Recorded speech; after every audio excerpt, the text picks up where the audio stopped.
Puji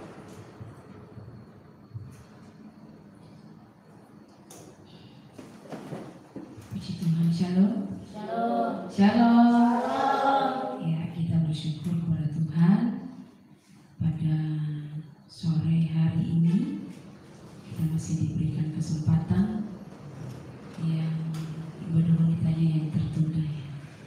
Ya. Tapi kita bersyukur kita masih diberikan kesempatan, kita boleh untuk memuji memuliakan Tuhan, beribadah kepada Tuhan, sekalipun tidak seberapa, tidak melihat jumlah sedikit banyaknya, tetapi Tuhan melihat hati kita yang benar-benar datang kepada Tuhan saat sore hari ini. Saya ingin percaya setiap pujian yang sudah kita berikan biarlah menjadi pujian yang boleh menyenangkan bagi Tuhan. Dan saat ini kita akan melihat firman Tuhan yang akan mengingatkan kita pada malam hari ini. Dan firman Tuhan malam hari ini saya akan membawa kita untuk membaca di dalam kitab Rut pasal yang pertama di ayat yang ke-20. Ya, saya berikan judulnya yaitu kecewa. Rut pasal 1 ayat yang ke-20. Di layar juga ada dan di Alkitab kalau kita baca bersama ya. Ini ayatnya singkat tapi penuh dengan makna. Ya, kita baca bersama-sama ibu-ibu yang terkasih di dalam 20. Kita sama-sama berdiri, kita menghormati pembacaan firman Tuhan pada sore hari ini. Sekali lagi Rut pasal 1 ayat 20. Sudah dapat? Amin. Amin. Kita baca bersama-sama dalam hitungan yang ketiga, 2, 3, iya. Tetapi ia berkata, janganlah sebutkan aku Naomi, sebutkanlah aku Mara, sebab ia Maha Kuasa telah melakukan banyak yang pahit kepadaku. Amin. Silakan duduk, ibu-ibu yang terkasih. Pada malam hari saya memberikan temanya yaitu kecewa. Setiap wanita pasti pernah mengalami rasa kecewa, betul? Atau ada di sini tak pernah kecewa? Hidupnya lurus, saya ya. Pernah mengalami kecewa, rasa kecewa baik dalam keluarga, pertemanan, pelayanan, bahkan terhadap diri sendiri juga. Kita pernah merasa kecewa. Dan kecewa itu adalah emosi yang manusiawi. Namun yang sering menjadi masalah itu adalah bagaimana kita merespon kekecewaan itu. Jadi saya katakan sekali lagi bahwa kecewa itu adalah manusiawi. Ya, oke. Nah, next. Ya, kita lihat dulu pengertian daripada kecewa. Kecewa adalah perasaan akan ketidakpuasan karena keinginan, harapan, atau sesuatu tidak terwujud atau mereka diperlakukan tidak adil. Ini adalah pengertian kecewa. Dan jadi kalau pernah kita alami kecewa yaitu dipicu dari atau perasaan yang tidak puas karena keinginan, harapan kita atau keadaan yang tidak sesuai dengan apa yang kita harapkan. Betul ibu-ibu? Pernah sering? Ya. Nah, next. Dan rasa kecewa yang panjang dapat memicu depresi. Ya, dapat memicu depresi, menurunkan daya tahan tubuh sehingga rentan terkena penyakit. Memicu perilaku agresif, menyakiti diri sendiri dan orang lain. Bisa mengganggu suasana hati, tapi tidak berdampak buruk jika dikelola dengan baik. Kecewa menjadi tanda ada yang perlu diperbaiki dan mengajar kita untuk berhati-hati. Jadi kecewa yang berkepanjangan dapat memicu depresi, bisa menyakiti diri sendiri dan juga orang lain. Nah, kenapa banyak kalau kita lihat ya, banyak orang-orang ganti yang jubir ya. Kenapa ya? Itu didasari dengan kekecewaan. Tetapi firman Tuhan pada hari ini, kecewa kalau bisa kita olah akan menjadi pertanda bagi kita untuk kita tetap hati-hati memperbaiki diri kita. Nah, coba kita lihat next. Di sini di dalam Alkitab, nanti saya akan menyinggung sirut. Kita akan melihat dulu di dalam Alkitab tokoh Alkitab yang pernah kecewa. Ini yang pertama ada Nabi Musa. Kalau nanti ibu-ibu baca, ada Nabi Musa pernah kecewa. Di dalam Bilangan pasal 11 ayat 14 sampai 15, di situ dia berkata atau berseru kepada Tuhan, bahkan dia ingin, udahlah Tuhan, aku gak sanggup. Ketika dia membawa bangsa Israel ke tanah Mesir, membawa bangsa Israel yang sangat-sangat keras kepala, ya, dia katakan, Tuhan, aku gak sanggup, udahlah bunuh saja saya, gitu. Dia udah menyerah dengan keadaan yang sedang dia hadapi. Terjadi kekecewaan karena keadaan yang dia hadapi, keadaan yang sedang dia akan hadapi tidak sesuai dengan apa yang diharapkan. Ya, jadi Nabi Musa pernah kecewa, dan di dalam kekecewaannya dia katakan, saya bunuh aja Tuhan, biar saya nggak tahu ini orang Israel yang keras kepala, saya pimpin mereka, udahlah aku nggak sanggup, gitu ya. Mudah-mudahan tidak ada di dalam diri kita. Amin. Ya. Yang kedua ada Nabi Elia. Nanti ibu-ibu baca juga di dalam 1 Raja-Raja 19 ayat yang keempat. Di situ juga Nabi Elia dia katakan, aku ingin mati aja. Di dalam banyak yang dialami dalam persoalan, bahkan Nabi Elia juga pernah mengalami yang namanya kekecewaan. Nah, apalagi kita. Ini nabi, nabinya Tuhan. Mereka mengalami kekecewaan. Ingin mau dibunuh dan ingin mati aja Tuhan. Wes, nggak sanggup aku, gitu. Ini adalah nabi Tuhan, dan kita lihat di dalam hal itu pun Tuhan ada. Kira-kira ketika Musa mengatakan, Tuhan bunuh aja aku, apakah pas waktu itu dia dibunuh sama Tuhan? Enggak.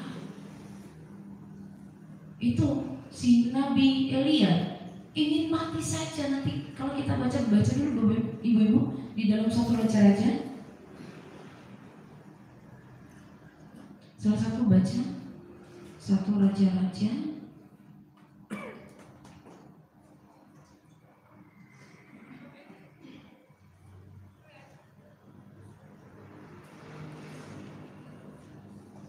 pasal 19 ayat yang ke-4. Raja-Raja pasal 19 ayat ke-4 demikian bunyi firman Tuhan. Tetapi ia sendiri masuk ke padang gurun sehari perjalanan jauhnya, lalu duduk di bawah sebuah batu ara, sebuah pohon ara. Kemudian ia ingin mati. Katanya, cukuplah itu, sekarang ya Tuhan, ambillah nyawaku, sebab aku ini tidak lebih baik daripada nenek moyang.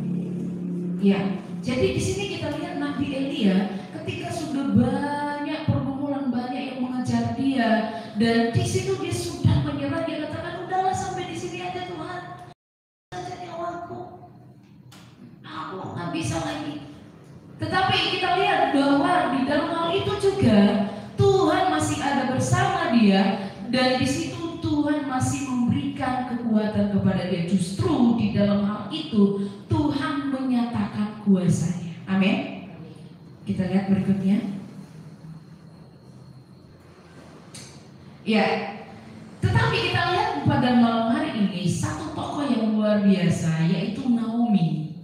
Dia katakan, kalau kita lihat perjalanan Naomi ini adalah orang yang ditinggal, atau orang yang seorang yang mengalami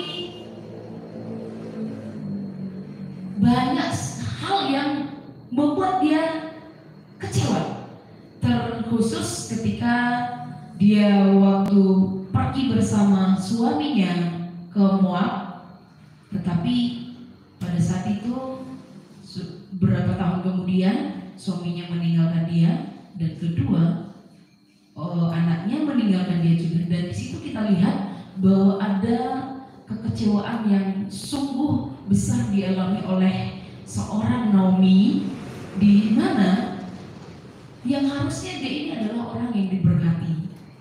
Dia ada dari orang-orang yang diberkati oleh Tuhan, tetapi ketika pada waktu itu terjadi kelaparan, suaminya membawa dia keluar dari Bethlehem, dia dibawa keluar untuk mencari nafkah atau mencari kebutuhan pada saat itu.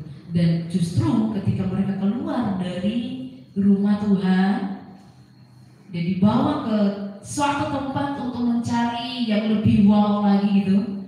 Ternyata di sanalah suaminya meninggal, dan kedua putranya juga meninggal. Nah, di ayat ini ibu-ibu saudara yang terkasih dalam nama Yesus, kalimat ini keluar dari mulut seorang wanita yang hatinya hancur.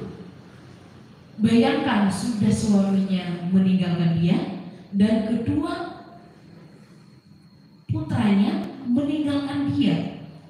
Dan kalimat ini keluar dari mulutnya karena dia merasa hidupnya tidak lagi memiliki arti. Dan kita lihat di balik semua ini ada harapan dan ada janji Tuhan di balik semuanya itu. Dia katakan, jangan sebutkan aku Naomi.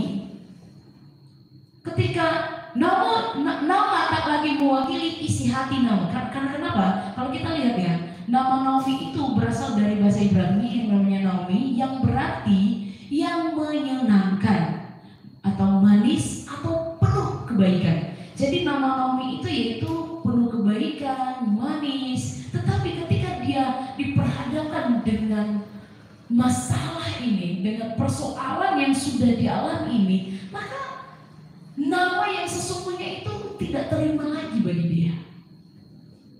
Nama saya Naomi, membawa kebaikan, manis, tapi kok ini yang terjadi?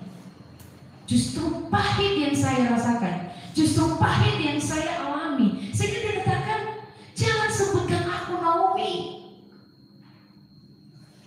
Juga terkadang dalam hidup kita, ketika ada dalam kekecewaan, seringkali kita udah, oh kayaknya aku yang dipedulikan sama Tuhan lagi ya. Dan di saat ada dalam kekecewaan, dia menolak supaya tidak lagi menyebutkan, dia disebutkan yaitu Naomi, jangan lagi dipanggil dia Naomi. Karena apa? Karena hidupnya tak lagi manis. Ia kehilangan suami, ia kehilangan kedua anak laki-lakinya, dan ia kembali ke Bethlehem dengan tangan kosong dan hati yang hancur. Kalau kita bayangkan kalau terjadi itu di hidup kita, kita nggak tahu seperti apa. Dan kita lihat kekecewaan yang dialami oleh Naomi ini adalah dia tidak mendiamkan. Maksudnya rasa kecewa itu dia tidak sembunyikan. Ketika dia kembali, orang-orang melihat, Naomi datang. Sehingga dia bilang, jangan panggil aku Naomi. Karena waktu aku pergi dari Bethlehem, saya membawa suami, saya membawa kedua anak saya. Tetapi begitu aku pulang, suami saya tidak ada, putra saya tidak ada. Yang ada hanya Ruth yang bersama dengan dia. Dan itu pun orang Moab yang tidak percaya Tuhan.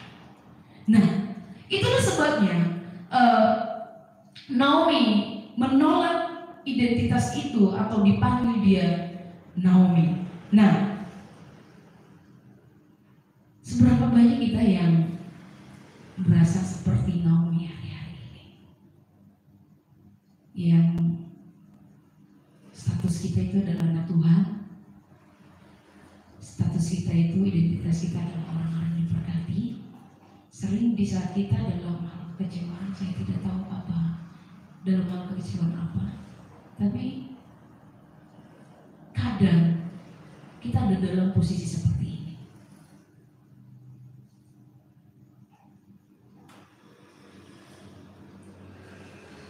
Dulu kita kuat, seperti Naomi, optimis.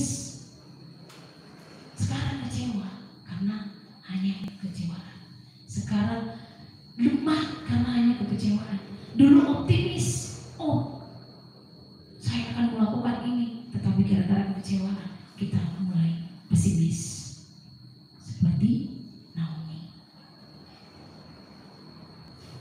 Mungkin dahulu kita diberkati, segala sesuatu bisa ada, tapi kok sekarang aku terbelakang ya.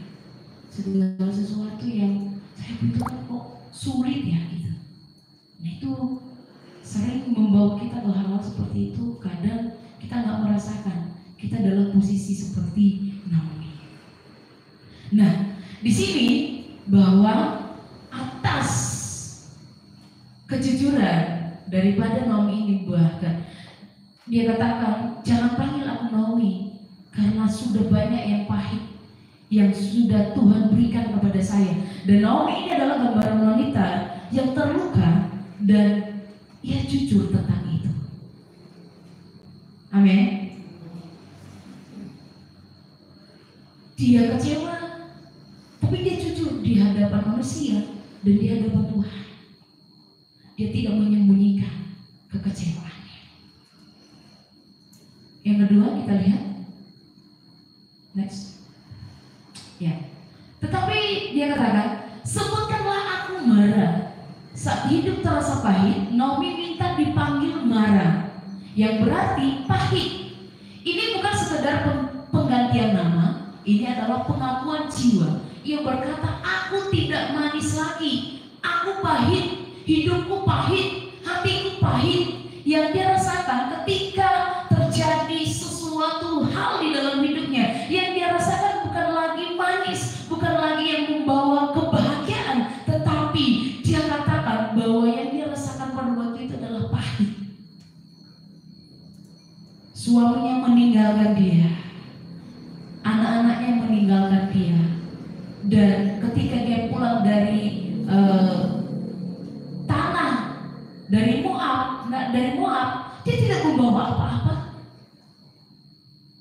Dia tidak membawa apa-apa, dia tidak membawa uang, dia tidak membawa emas, enggak. Justru yang dia bawa adalah kekecewaan, yang dia bawa adalah kepahitan.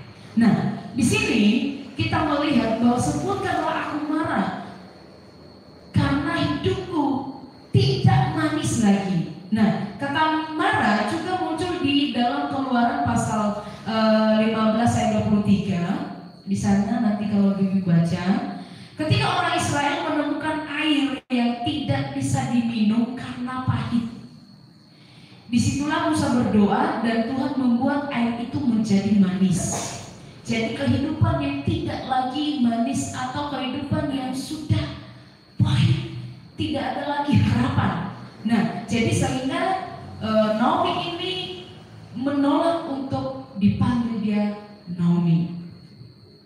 Tetapi kita lihat di sini Tuhan yang sama masih sanggup mengubah kepahitan menjadi berkat. Amin. Kalau dulu waktu bangsa Israel ketika mereka meminum air tapi rasanya pahit, tetapi Musa berdoa dan air itu menjadi bisa diminum. Jadi artinya bahwa Tuhan yang sama, yang dimana Musa berdoa, dan juga Tuhan yang sama yang akan melakukan kepada Naomi. Kalau hidupnya pahit, dia katakan tadi sampai dia mengubah namanya, tetapi kita lihat bahwa Tuhan yang sama akan melakukan yang lebih dahsyat lagi kepada Naomi. Dan Naomi berkata di sini bahwa dia berkata apa adanya. Tapi di sini itu menariknya bahwa ketika dia mengatakan jangan panggil aku Naomi lagi, panggil saja aku Mara. Tetapi di sini yang menariknya, di dalam Alkitab tidak pernah kita lihat bahwa Naomi berubah namanya.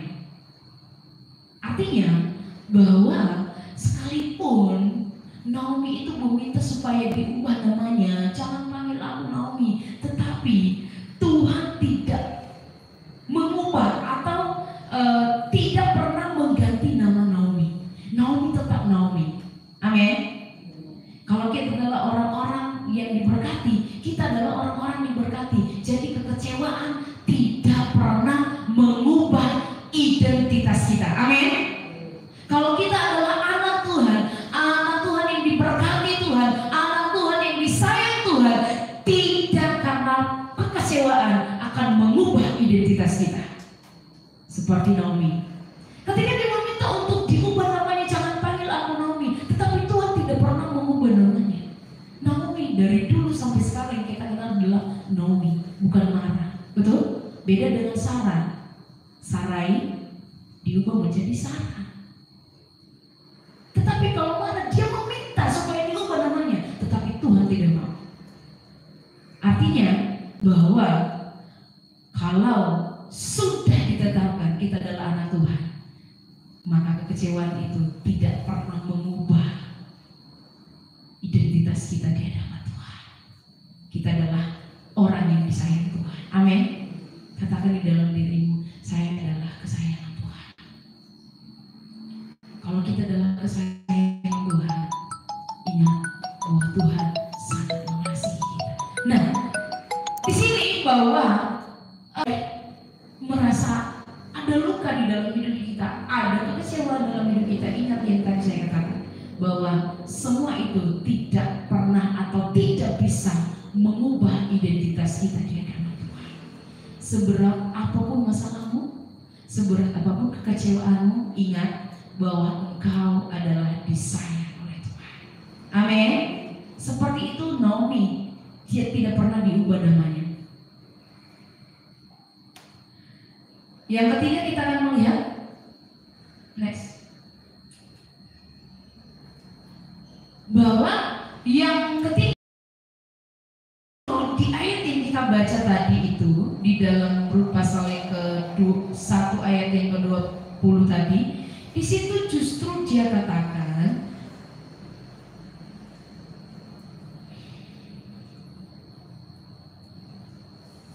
Rut pasal yang pertama. Di situ justru dia katakan di dulu, tetapi ia berkata kepada mereka, janganlah sebutkan aku Naomi, sebutkanlah aku Mara, sebab Yang Maha Kuasa telah melakukan banyak yang pahit kepadaku. Yang ketiga, dia katakan di sini, Yang Maha Kuasa telah melakukan hal yang pahit kepadaku. Kedaulatan Allah di tengah duka Naomi tidak menyangkal bahwa semua ini adalah bagian dari rencana Allah yang menyebutkan Allah sebagai El Shaddai, Yang Maha Kuasa. Amin. Di sini dia mengatakan bahwa di kata-katanya dia katakan Allah sebab Yang Maha Kuasa. Dia masih mengakui bahwa segala sesuatu yang dia alami itu adalah sudah direncanakan oleh Tuhan. Jadi artinya bahwa Rut di dalam hal ini, seberat apapun kekecewaan yang dia alami, sedalam apapun kekecewaan yang dia alami, dia masih mengatakan bahwa Allah Yang Maha Kuasa, El Shaddai, Allah Yang Maha Kuasa yang sudah memberikan hal yang pahit kepadaku. Dia tahu dan dia mengakui bahwa yang melakukan ini semua adalah Allah, dan di balik ini semua ada rencana Tuhan. Amin. Seringkali kita anak-anak Tuhan ketika dalam masalah, ketika dalam kekecewaan, sudah terpuruk langsung di situ. Kita tidak melihat bahwa di balik itu semua ada rencana Tuhan, tetapi kita melihat luar biasanya seorang Naomi ketika ada dalam kekecewaan dan hancur hatinya, malah masih dia katakan bahwa Allah Yang Maha Kuasa Allah El Shaddai. Dia masih mengakui bahwa Allah yang melakukan, dan saya juga tahu dan saya percaya bahwa Allah juga akan memulihkan. Amin. Ibu-ibu saudara yang terkasih, di sini bahwa Naomi tidak menyangkal bahwa semua ini adalah bagian dari rencana Allah. Ia menyebutkan Allah sebagai El Shaddai, artinya Allah yang Maha Kuasa, seperti yang kita baca. Yang Maha Kuasa telah memberikan kepahitan yang pahit. Di dalam kekecewaannya pun dia masih mengakui bahwa ada Tuhan yang Maha Kuasa, Allah El Shaddai. Amin.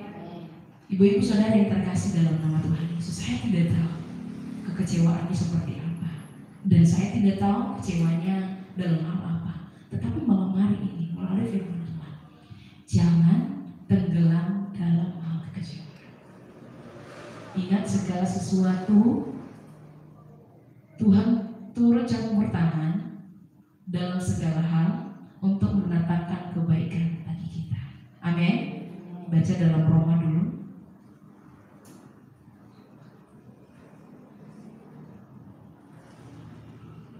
Di balik semua apa yang kita alami, bahwa di situ ada rencana Tuhan.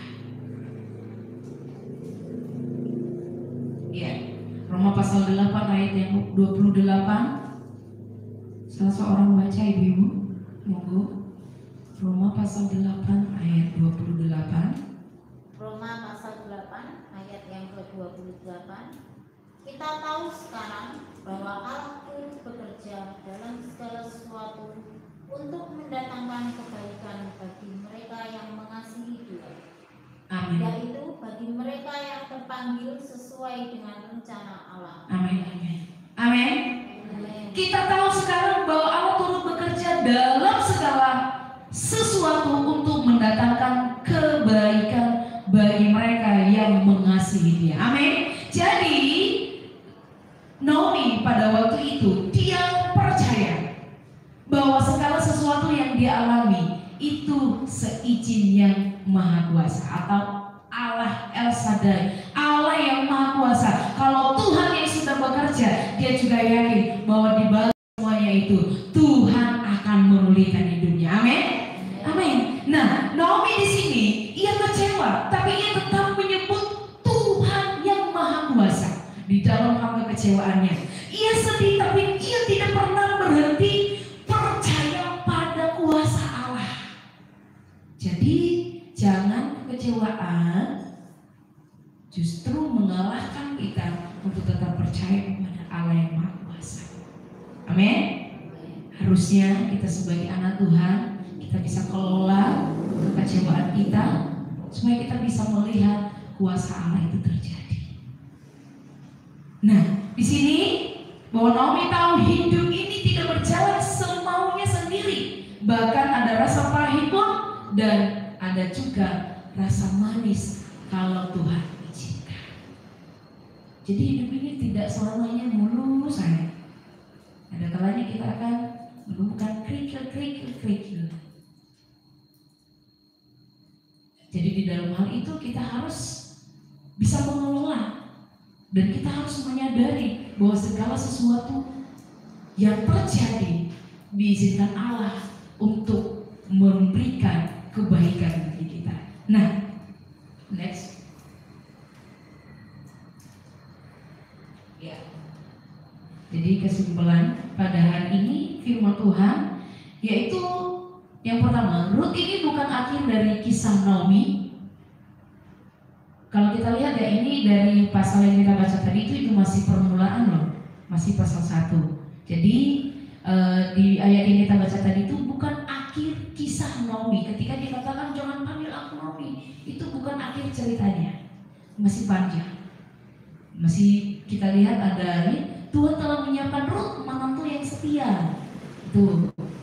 Jadi masih belum sampai di situ, belum berhenti di situ karya Tuhan. Jadi yang pertama Tuhan menyiapkan Rut menantu yang setia. Yang ketiga Tuhan telah menyiapkan ladang Boaz. Kalau kita baca nanti ya, nanti ibu-ibu bisa baca di pasal-pasal berikutnya. Tuhan menyiapkan ladang Boas, dan keempat, Tuhan telah menyiapkan keturunan yang akan menjadi kakek Raja Daud dan garis keturunan Yesus atau Mesias. Jadi ibu-ibu yang terkasih, justru dari Naomi inilah, dari keturunan Naomi ke Rut, Boas, dan mulai keturunan itulah lahirnya juru selamat, yaitu Yesus Kristus. Amin. Dari yang pahit menjadi kemuliaan. Ibu-ibu yang terkasih, Tuhan masih menulis kisah Naomi. Kalau kita lihat di pasal berikutnya, masih ada kisahnya, masih ada ceritanya. Tetapi hari ini, jika kita merasa seperti Naomi hari ini, saat ini, kita merasa pahit, lelah, kecewa, jangan menyerah. Artinya, Tuhan belum selesai menulis cerita hidup. Amin. Hari ini kalau kita ada dalam kondisi Naomi, saya tidak tahu, tetapi ingatlah, kalau Naomi dia merasakan pemulihan daripada Tuhan, ketika ada dalam kekecewaan pun, justru di situ Tuhan bekerja. Di dalam kekecewaan kita ingat, katakan bahwa kekecewaan ini Tuhan kerjakan. Artinya Tuhan belum selesai dengan cerita saya. Amin. Kalau kita ada dalam kekecewaan atau berbeban berat hari ini, katakan Tuhan belum selesai dengan cerita hidup saya. Dan kalau Tuhan belum selesai dengan cerita hidup kita, dan Dia ada bersama dengan kita. Amin. Tuhan ada ketika dalam rasa kecewa pun, Dia ada bersama kita. Dia ada memberikan orang-orang yang menolong bagi kita. Seperti Naomi, ketika dia di dalam kekecewaan, dia tidak membiarkan Naomi sendiri. Betul kan? Justru dia memberikan Rut. Justru di Rut ini dia mendapatkan penghiburan. Ketika Rut bilang, kemanapun engkau pergi, di situ aku pergi. Allahmu adalah Allahku. Tuhanmu adalah Tuhan. Justru dari Rutlah Naomi mendapat penghiburan. Dan itu dikerjakan siapa? Adalah dikerjakan oleh Allah El Shaddai. Dia tidak membiarkan di saat kecewa pun Tuhan ada. Tuhan akan mengirimkan orang-orang yang menghibur kita. Amin. Tuhan tidak pernah membiarkan kita. Pada hari ini kalau kita ada dalam kondisi seperti ini, maka datang kepada Tuhan. Kita lihat Naomi yang sudah hancur hatinya, tidak memiliki apa-apa lagi. Justru di dalam kekecewaannya itu, dia kembali ke Bethlehem. Ini perjalanannya kembali ke Bethlehem. Artinya ketika ada dalam kehancuran pun, dia masih mengingat, dia kembali kepada Tuhan. Dia kembali mencari Tuhan. Ada banyak anak-anak Tuhan atau ada banyak orang-orang di sekitar kita, ketika ada dalam kesulitan, kekecewaan, bukan mencari Tuhan lagi, justru mencari bagaimana supaya masalah biar berhenti sampai di sini aja. Ingat, kita sebagai wanita-wanita yang dikasihi Tuhan, bahwa dalam kekecewaan pun, yang pertama, Tuhan tidak pernah meninggalkan kita. Dia ada bersama dengan kita. Itu yang pertama kita lihat Rut, yaitu di dalam kekecewaannya dia mengirimkan Rut untuk menghibur dia, yang menemani dia. Dan kita lihat yang lain, contoh lain di dalam Alkitab. Kita masih fresh dengan kematian Tuhan Yesus. Kematian Tuhan Yesus ketika dia mati, dikuburkan, bahkan ketika dia bangkit, masih banyak murid-muridnya belum percaya kalau Tuhan Yesus sudah bangkit. Justru yang ada pada mereka adalah mereka mulai gelisah, mereka sedih,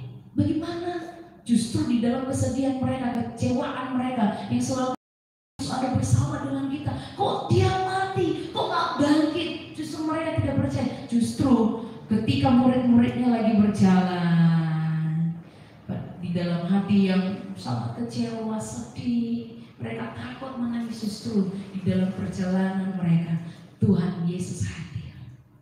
Dia menampakkan diri kepada murid-muridnya ketika ada dalam kekecewaan, ketika ada dalam ketakutan.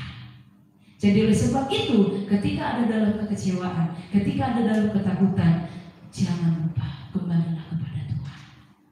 Seperti Naomi, kapan dia kembali kepada Tuhan? Yaitu ketika dia dalam kehancuran, hatinya hancur. Di situ dia datang kepada Tuhan. Di situ dia memanggil Tuhan. Di situ dia semakin percaya bahwa Allah El Shaddai yang sanggup melakukan di luar apa yang dia pikirkan. Amin. Jadi oleh sebab itu, ibu-ibu yang terkasih pada malam hari ini, percayalah bahwa Tuhan masih ada. Kuasanya masih ada dalam hidup kita. Saya tidak tahu kondisi apa yang sedang kita alami hari ini.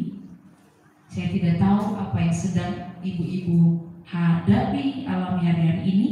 Tetapi saya mau katakan, carilah Tuhan. Kembalilah kepada Tuhan.